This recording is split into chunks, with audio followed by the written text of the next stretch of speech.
வணக்கம். இது நிலா கிச்சன். இன்றைக்கி நம்ம ஒரு ஸ்நாக் ஐட்டம் ஈவினிங் ஸ்கூல் விட்டு வந்தோடனே விளையாடிட்டு வந்தோடனே பிள்ளைங்களுக்கு கொடுக்குறதுக்கு கொஞ்சம் ஹெல்த்தியாக இருக்கும். இது ஆவியில் வேக வச்சது. நான் சிகப்பு அரிசி மாவில் பண்ணியிருக்கேன்.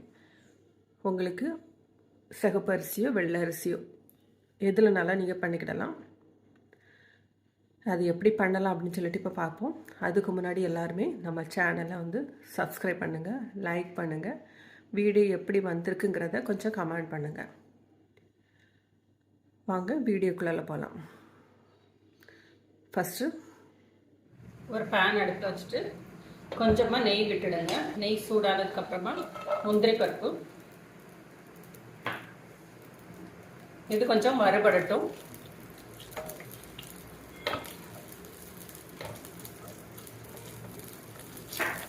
அதோட திராட்சை,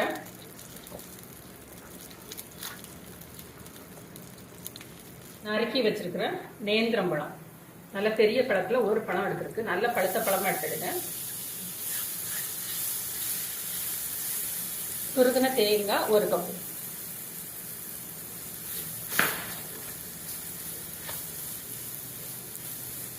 இது நல்லா கொஞ்சம் வதங்கி வரட்டும். மத்திர அளவுக்கு வேகட்டும். இங்கே அமுக்கி விட்டால் மத்திஞ்சு வரணும். அந்த அளவுக்கு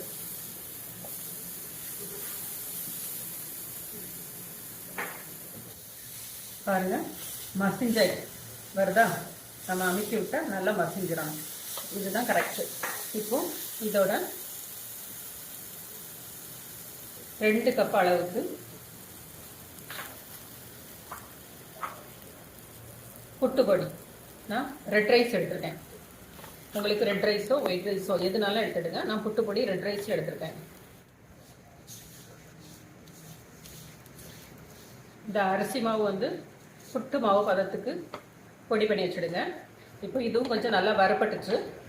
இப்போ இதுக்கு 2 கப் அளவுக்கு வெல்லம், நான் நாட்டு சர்க்கரை சேர்க்குறேன், அதனால அப்படி சேர்க்குறேன். இல்லைன்னா நீங்கள் பாகு வச்சு அதுக்கப்புறமா சேர்த்துருங்க. இப்போ இதுக்கு 2 கப் அளவுக்கு தண்ணி விடலாம். தண்ணி சூடாக இருக்குது.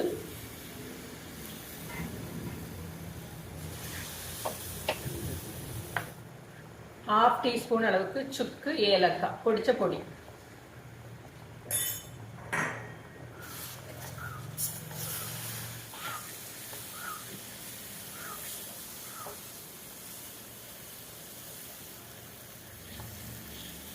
இதை இப்போ ஒரு 10 நிமிஷம் ஆற வச்சிடலாம். கொஞ்சம் ஆறட்டும், அதுக்கப்புறம் ரெண்டாவது ரெடி பண்ணுவோம். சூடு ஆறிட்டு இப்போ இதில் இந்த இலையில வச்சு ரோல் பண்ணிடலாம்.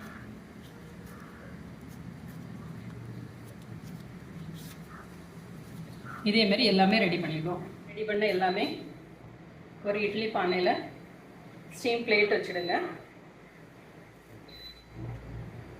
எல்லாம் இதில் அடுக்கி ஒரு 15 நிமிஷம் ஸ்டீம் பண்ணி எடுத்துடலாம்.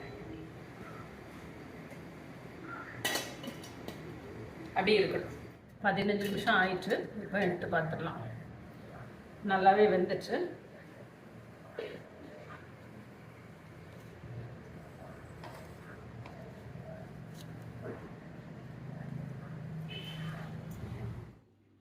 இது ஆவியில் வேக வைக்கிறது தான். இருந்தாலும் இந்த பழம் கொஞ்சம் நல்லா பழுத்த பழமாக எடுத்துடுங்க.